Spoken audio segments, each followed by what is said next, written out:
voice because I recently was watching a show called Women Who Kill with Piers Morgan. I think that's the name of it. On Netflix. It's a very short documentary series. I think there's either 4 or 5 episodes. Anyway, this was one of the stories on the show, and I found it to be a really, really crazy story, so I wanted to make a video. Now, I know that true crime is not everybody's thing, and I totally understand that 100%. I'm not here trying to glorify violence or murder or anything like that, of course. So I just want to make that clear. Alright, so as I was saying, it was 2011, March, in Summerfield, Florida. That was when the actual crime occurred. But now back it up a few months, and we have a girl named Amber Wright, who was 15, and a boy named Seth Jackson, also 15, and they were dating, I think, for maybe like 3 months. And they were no angels. They were into, drugs, sex, rock and roll, that kind of thing, so to speak. I don't know about the rock and roll. And they broke up, but as things are nowadays, they had to do it very publicly on Facebook, calling each other names back and forth right in front of everybody on Facebook. So Amber started dating another guy. His name is Michael Bargo, and he was 18, and he did not like what he was seeing on Facebook. He did not like what Seth was saying to Amber, calling her like a meth head and whore and stuff like that, because this is his girlfriend. This is his girlfriend now, and he's not having it. So Michael and Seth had words in the past about this topic. Meanwhile, at the same time, Amber has a brother named Kyle. He's 17, and he had a girlfriend, and she broke up with him one day. And when he went over to her house to talk to her about it, he found her in bed with Seth, the same Seth who was the ex-boyfriend of Amber, who is Kyle's sister. Did you follow that? I know it's confusing, but it just adds a little bit more fire, a little more fuel to the fire. In that, we have Seth, who is now disliked by Amber, who is his ex-girlfriend. He is disliked by Michael, who is Amber's new boyfriend. And he is disliked by Kyle, who is Amber's brother and the ex-boyfriend of a girl who Seth was sleeping with. Okay? I know you gotta pay attention here. Anyway, so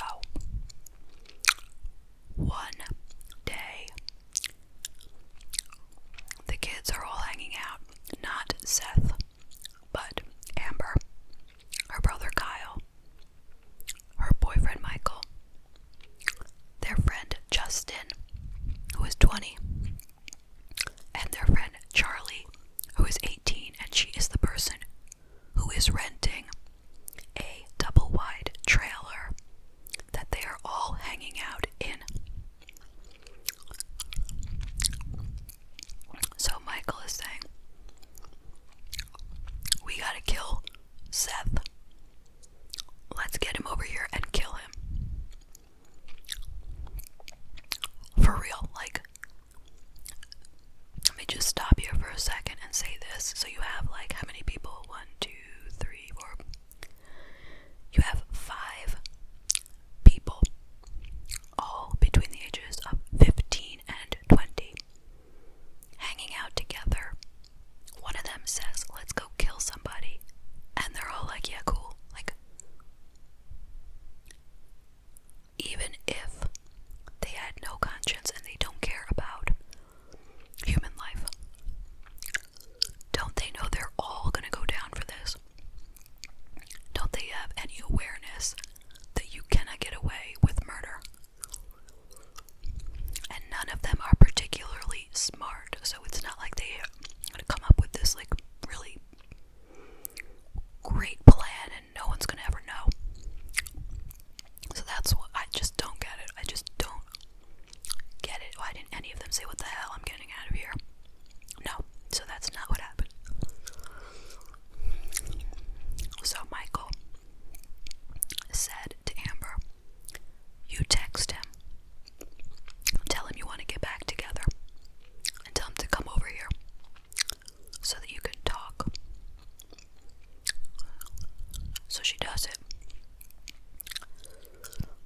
Not a qualm in the world, you know, she just does it. And he did question her. Seth did question her, like, are you for real? Like, he knew that all these kids hang out together at this particular trailer, so he was a little bit apprehensive about going there.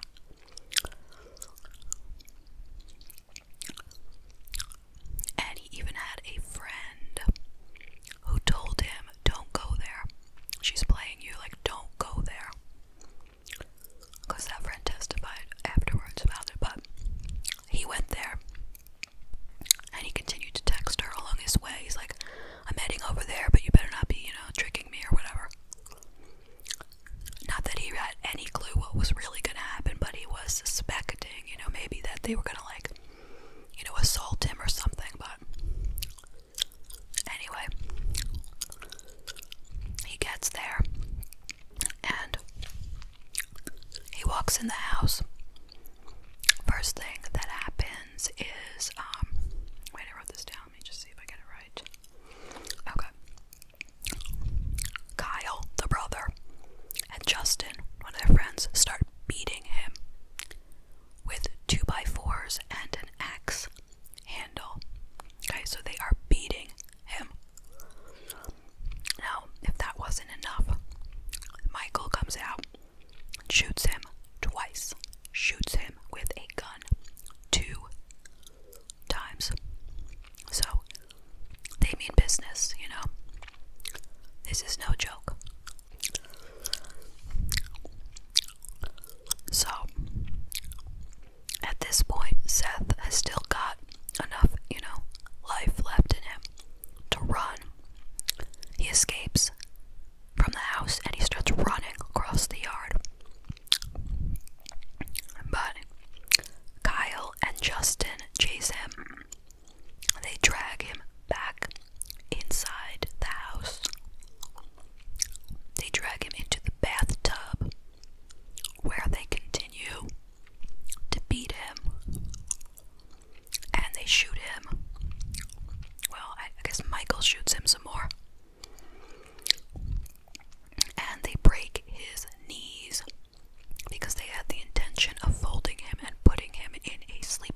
sit there, chilling out, while they wait for the body to finish burning. It takes a long time. And they just kick back there, like they're at a bonfire, Then, none of them have a car. So, what are they gonna do now? How are they gonna get rid of the remains? Well, they put all the remains in, paint cans.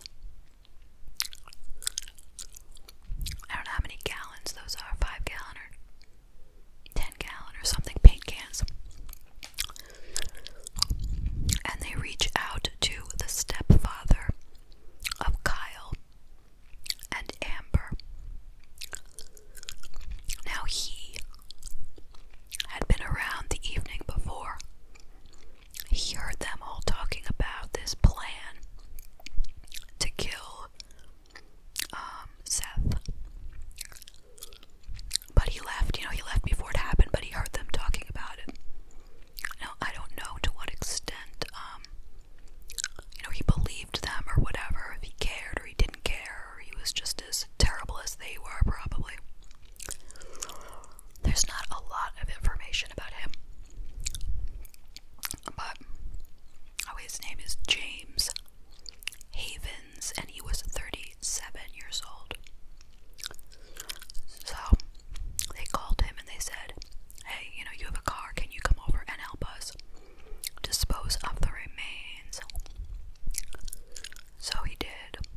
Came over, loaded them up in his car, drove quite a distance away and dumped it into a quarry.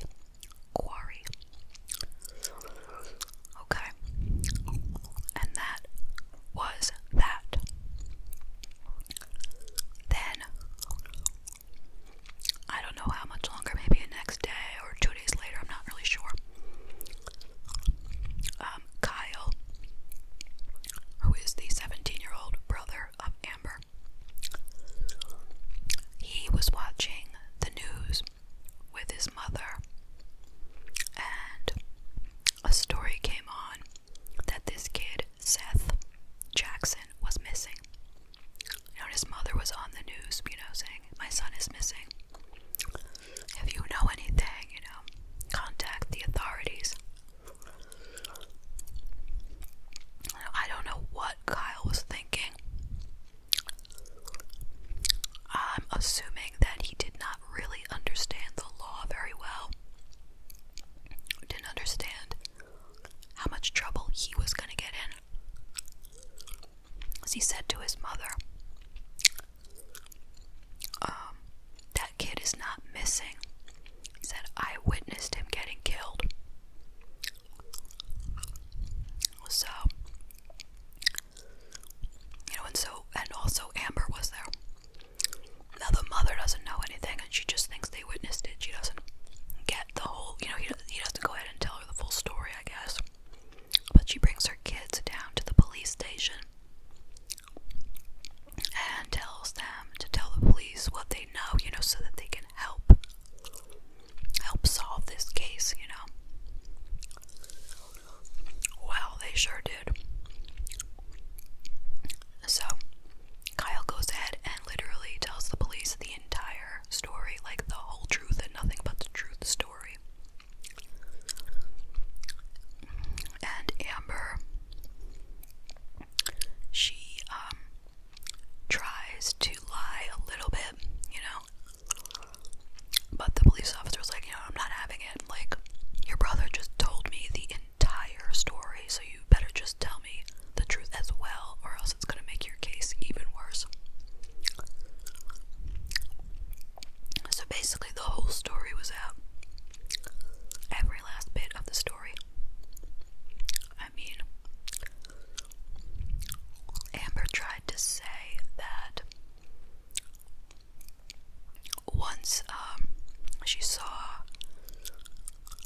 So she had served 9 years.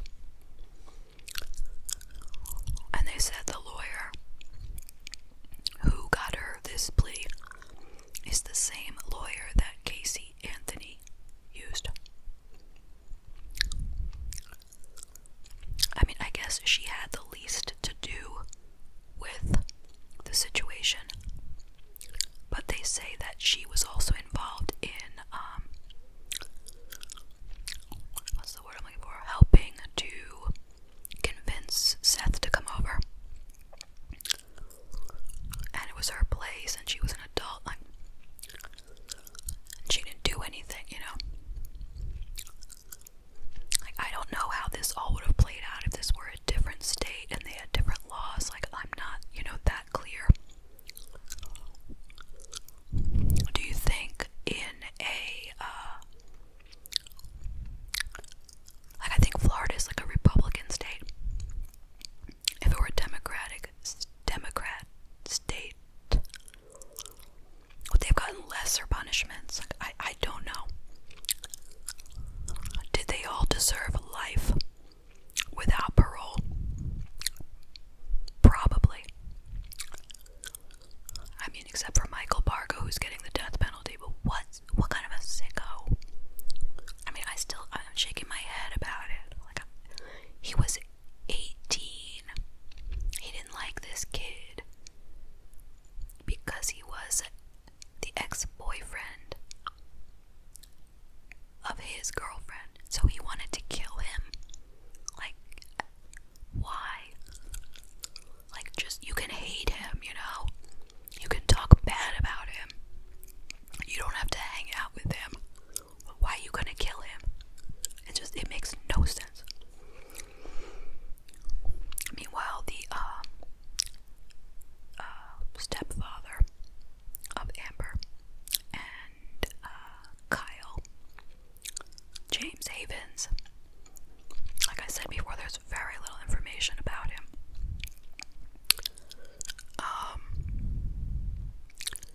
He was charged as an accessory after the fact. And that's all I got. Like, I don't know how much time he got or anything. But what should he have done? Okay, well, let's look at it from the night before. He should have told them not to do that. He should have screamed their heads off. He should have took his 2 kids out of there. At the very least, Should he have reported it to the police? Well, we don't know what kind of, lives these people lead and what they're used to. Maybe people always walking around talking about killing people, and maybe he doesn't take it that seriously, but at the very least he should have said, you two, you're leaving here with me. And yeah, I know it's not always that